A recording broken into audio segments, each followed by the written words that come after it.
اس بات میں کوئی شک نہیں کہ جہاں انسان کی آخری سانس لکھی ہوتی ہے زندگی انسان کو وہاں لے جاتی ہے۔ کچھ ایسا ہی واقعہ پیش آیا 17 جون کو۔ دنیا کے 5 امیر ترین لوگوں کے ساتھ اوشن گیٹ کی سب مرین نے اپنے سینٹ جون پورٹ سے سفر شروع کیا۔ جس لوکیشن پر اسے ڈائیو کرنا تھا یہ سینٹ جون سے 700 کلومیٹر دور تھا اور ٹھنڈے پانی کے نیچے زمانہ مشہور ٹائٹینک کا ملبہ موجود ہے۔ ہفتہ 17 جون 2023 کو یہ سفر کا آغاز ہوا۔ آپ کو یہاں بتاتے چلیں کہ ڈائیو سے پہلے ایک مسئلہ نوٹس کیا گیا تھا، لیکن اس کے باوجود بھی اپنی جان داؤ پر لگا کر سفر کا آغاز کر دیا گیا۔ Welcome to my YouTube channel wonder facts. تو چلتے ہیں اپنی ویڈیو کی طرف۔ ناظرین، اس سفر میں ٹوٹل 5 افراد موجود تھے۔ موسم کی خرابی کی وجہ سے انہیں کچھ وقت ڈائیو ڈیلے کرنا پڑی۔ یہ 5 لوگ اپنا شوق پورا کرنے کے لیے مشہور زمانہ ٹائٹینک جہاز دیکھنے کے لیے 3800 میٹر نیچے جانے کا خطرہ مول لے رہے تھے۔ سمندر میں جانا خلا میں جانے سے زیادہ مشکل ہے کیونکہ یہاں پر پانی کا پریشر بہت زیادہ ہوتا ہے۔ 5800 PSI یعنی پر سکوئر انچ ہوتا ہے، مثال کے طور پر ایک سکے پر ہاتھی کو کھڑا کرنے کے برابر۔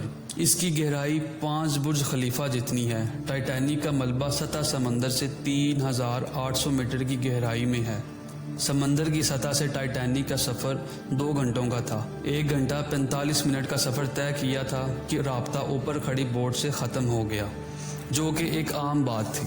ایسا پہلے بھی ہوتا رہا ہے، مگر جب رات ہو گئی تو رابطہ پھر بھی نہ ہوا تو ہر طرف ہلچل مچ گئی۔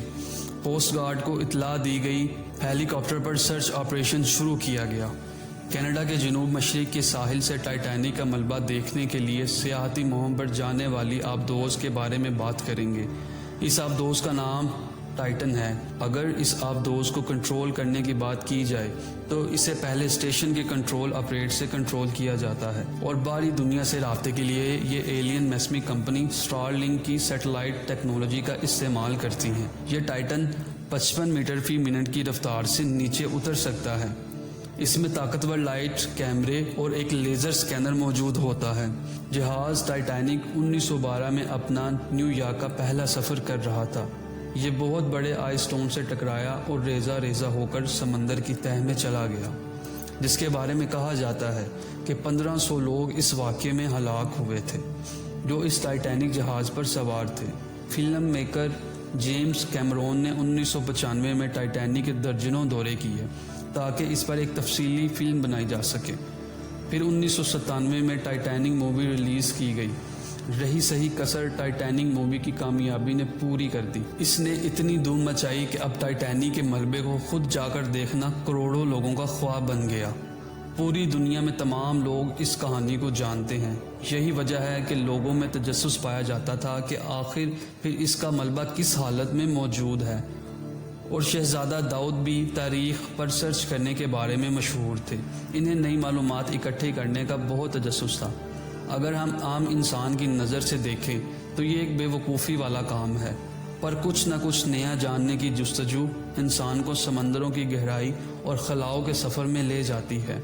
یہی وجہ ہے کہ اس طرح کے کام قیامت تک ہوتے رہیں گے۔ اگلے دن منڈے کو US اور کینیڈین شپ اور پلینز نے پورے ایریا میں ایک پراپر سرچ آپریشن شروع کر دیا۔ انہوں نے صرف سمندر کی سطح پر ہی نہیں بلکہ شمار اس کے ٹیکنولو ویوز کی مدد سے پانی کے اندر بھی اپنی تلاش جاری رکھی۔ اس ایریا میں جو کمرشل ویسلز تھیں ان کو بھی آرڈر دے دیا گیا کہ وہ اپنی آنکھوں کو کھلا رکھیں گے۔ اگلے 2 دنوں تک یہ تلاش جاری رہی لیکن ٹائٹن کا کوئی اتا پتہ نہ چل سکا۔ لیکن پھر ایک امید کی کرن نظر آئی۔ ویڈنسڈے 21 جون کو 6:15 سر سٹیم کو پانی کی گہرائیوں میں سے کچھ آوازیں سنائی دیں۔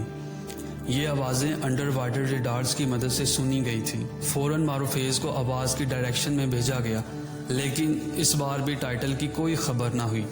اب ٹائٹل کو ہمیشہ کے لیے کھونے کا ڈر بڑھتا جا رہا تھا، کیونکہ سب مرینز میں جتنا آکسیجن تھا وہ صرف 96 گھنٹے یا 4 دن کا تھا، اور اس وقت تک 4 میں سے 3 دن گزر چکے تھے۔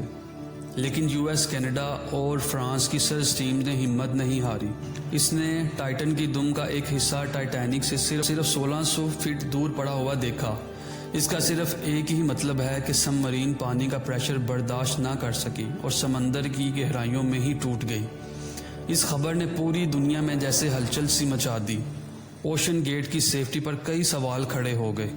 اوشن گیٹ کے سی ای او ڈاکٹر رش، جو کہ خود اس موقع میں اپنی جان گنوا بیٹھے تھے، انہوں نے 2021 میں کہا تھا کہ وہ جانتے ہیں کہ انہوں نے ٹائٹل بناتے وقت کچھ خلاف ورزی کی ہیں، کیونکہ ایویشن گریڈ اربن فائبر سے بھرپور اس انڈسٹری میں کچھ نئی انوینشنز کرنا چاہتے تھے۔